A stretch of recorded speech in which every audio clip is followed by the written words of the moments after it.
There's a lot of people that sell stuff on eBay, but to be honest, most of the listings totally suck because the sellers are missing out on the most money that they can get because they're not optimizing their listings correctly. So in this video, I'm going to teach you my 5 steps on how to sell stuff on eBay so that you can get the most money from your listings, even if you're a beginner. And if you stick around till the end, I've got a cool little bonus tip that'll teach you how to get more feedback from your buyers. So just stick around and you'll find out how. Now, I've sold stuff on eBay for about 5 years now, so that doesn't make me an eBay guru by any means, but I can say that I am an expert when it comes to selling normal items to normal people. Because overall, I've sold hundreds of items on eBay just as a normal seller, so I do know what I'm talking about. So whether you're a beginner or if you've done eBay for a while, I want you to watch this video because I'm going to teach you how to optimize your listings so that you can make the most money you can on eBay. Now, if you just stumbled across this channel, I'm Jason with Honest Finance, and I make a lot of videos on different topics that'll give your life and your finances more value. So if you are interested in this type of content, feel free to subscribe or at least give this video a like. And now, on to optimizing your eBay listings. Now, I'm gonna break up eBay selling into 5 different parts so that you can follow along. I've broken it down into research, title and description, the photography, the selling format, and then the shipping. And I'm gonna teach you how to optimize all of these different areas, so pay attention, and we'll start with the first one, which is your research. Now, I don't need to elaborate much here, but you do need to do a little bit of research before you decide to list an item. You need to get an idea of what the item's selling for so that you can tell if it's even worth listing the item. A few months ago, I found a Marilyn Monroe doll in its original box, so I instantly thought that it was going to be worth a ton on eBay. Well, I quickly did some research and found out that it was only worth like 15 to 30 bucks, so in my opinion, that really wasn't worth very much at all. I mean, 30 bucks is just easy cash, but you've still got to understand that it takes time to list an item, and eBay's still going to charge their fees. So just do a little bit of research before you list an item, that way you can actually tell if it's worth it or not. As a general rule, if I'm listing stuff on their own, I'm only going to do that if they're worth about $40 or more, because then it's worth it to me. And if they're worth less than the 40 bucks, then I'll just wait till I have a bunch of that kind of stuff so that I can group them all together, or I'll just wait until I can batch them at the same time. So for instance, if you've got a bunch of DVDs that aren't worth very much money, then it's probably better to just group those together and sell them as one listing. And if you're batching stuff, that just means that you're going to list a bunch of different separate things at the same time so that your time management is a lot more efficient.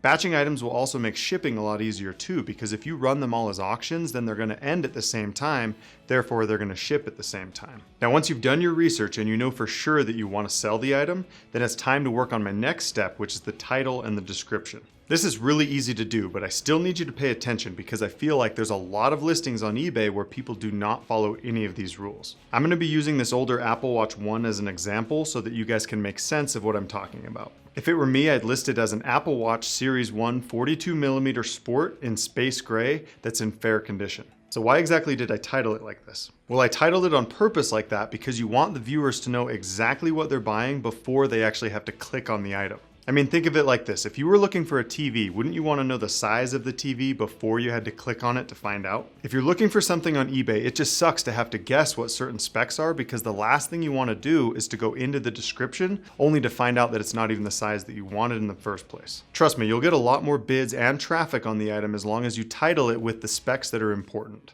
Now, you can also list the specs and all that kind of stuff inside of eBay, and I would recommend doing that because that way if the buyer's using a filter, then he can find your stuff as well. And that's just because the more information you have in your listing, the easier it is for eBay to serve it to those people that are looking for it. Now, as far as the description goes, you're going to want to put your title in that again, and then you're going to want to give an honest description of the condition that the item's in. I'd say something like it's a used Apple Watch with plenty of scratches from normal use, but it works just fine. You can elaborate as much as you'd like about the item, but just make sure that you're being honest about it and tell it like it is. And I'd also list exactly what's going to be shipping to the customer so that they know what they're going to be getting. So in the case with the Apple Watch, I just tell them that I have a charger, but I don't have a box, and that's exactly what's going to be shipping, the watch and the charger. And then if you do have the serial number, I'd write that in the description as well. That way you can protect yourself and the buyer from any scams. Now, if you want to add in the description from the manufacturer, go ahead and do that, but just make sure it's from the manufacturer and not a reseller. So if you were selling a GoPro, you can't just hop onto Cabela's website and steal their copy.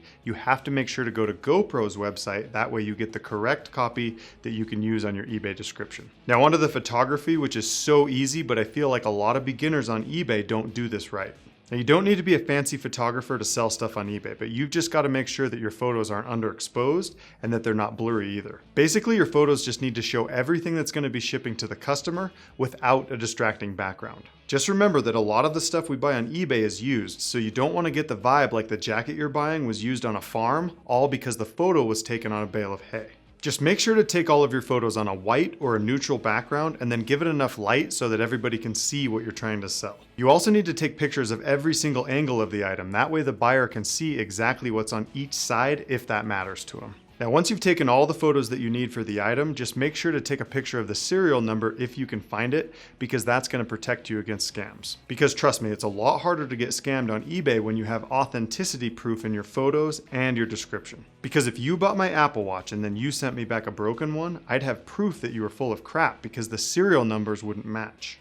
And buyers also like to see the serial numbers too, because that way they can check the date when it was manufactured and all that kind of stuff. eBay has both a cropping feature and an exposure feature, so feel free to use those if you're not too savvy with Photoshop. Now, I'm a professional studio photographer, and I will tell you right now that eBay does not care about fancy photos for the type of stuff that we're selling. You actually want to leave the images pretty candid on purpose, because if you take too nice of a photo, people are going to think that you stole them and that they're not the real images. Here's what my main photo would look like, and just make sure to crop it in as tight as you can, because what you're selling should take up all the space in the photos. The buyers just want to know exactly what they're looking at, and that is it. So just remember to take the photos on a white or a neutral background, make sure the exposure is good, and make sure that they're not blurry, and then crop in the image as tight as you can, and that is all you have to worry about. And make sure not to fix anything in Photoshop, because you're selling a used item, so you need to show it in as-is condition so that you're not lying to anyone. And now onto the selling format, which is really not that complicated if you just take this advice. There's basically two ways that you can sell your stuff on eBay, because you've got the buy it now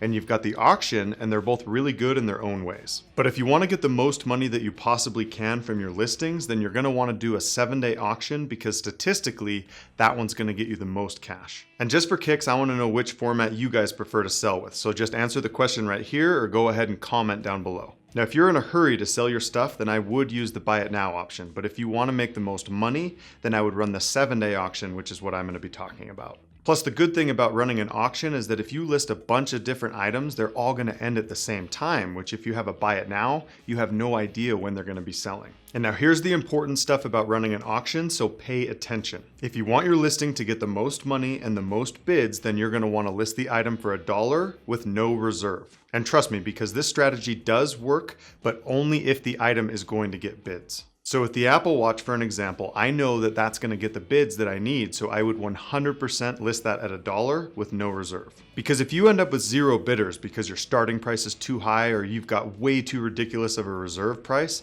then that means that nobody is going to get notifications from eBay. You've got to understand that eBay gives automatic notifications to all of your bidders and watchers, so you've got to have as many of those as you can to get all of those notifications out. Because how in the world are you going to end up having a bidding war if you only have one bidder on your item? Trust me, you want eBay to send out those notifications to the bidders and the watchers, because that's free advertising for you. So like I said before, if you want to get as many bids as you can and you want to make the most money on your item, then start it at $1 and don't have a reserve. Now, if you legitimately feel like the item you're selling is not going to get very many bids and it's not going to get very much traffic, then I would just start it at a fair price that you're willing to settle with if that's all it sells for. So basically, if you end up with only one bidder on the item, then at least you'll get paid something. Because I actually had to sell a few items for just $1 because they only got one bid, and that totally sucked because they were worth a lot more than that. So what I'm trying to say here is that if you list an item for $1, just make sure it's going to get enough traffic. And if it doesn't, just list it for a price that you'd be willing to settle for. Now, if you want to get the best results on your auction, then you're going to want to be listing your auction on Sundays between 6 and 10 p.m. across the entire United States.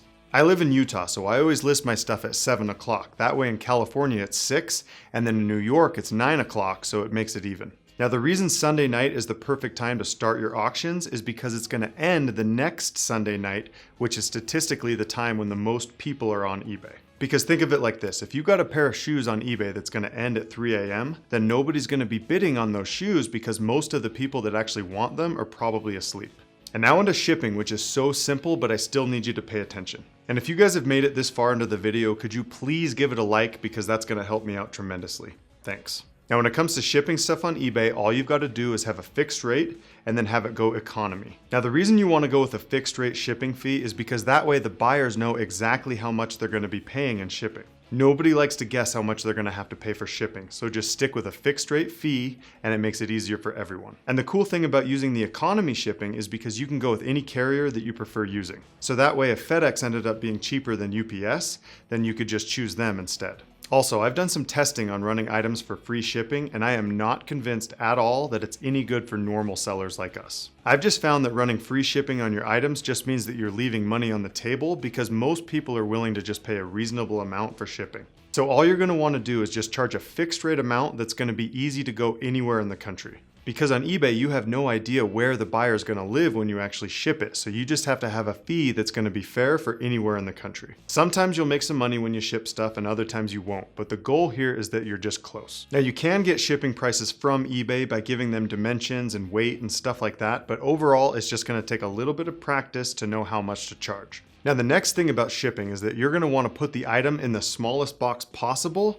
but still keep it safe for the item because you're going to be charged by size and weight, so just make sure to keep it as small as you can. And also, if you buy a lot of stuff online, I would keep those boxes and shipping materials because you can use those on eBay and that's going to save you a lot of money. eBay does a great job at providing boxes and shipping materials and stuff like that if you want to buy them on your own. But if you've already got boxes at your house because you've ordered stuff online, then just use those instead because it's a lot cheaper. Because at the end of the day, eBay is going to charge you about 13% in fees. So you're going to want to keep things as cheap as you can so that you can make the most money. Now here's the bonus tip on how to get more feedback from your buyers, and it is so easy. All you have to do is put a physical note inside the box asking them to give you some feedback. Just say something like, hey, I'm new on eBay and I could use some feedback if you had a good experience with me.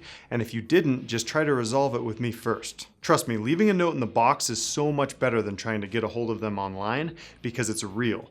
So try this out and I guarantee you're going to get more feedback from your buyers, and it's so easy to do. Once again, I'm Jason with Honest Finance and I make a lot of videos on different topics that'll give your life and your finances more value. So feel free to subscribe if you want to, or at least give this video a like. That's all.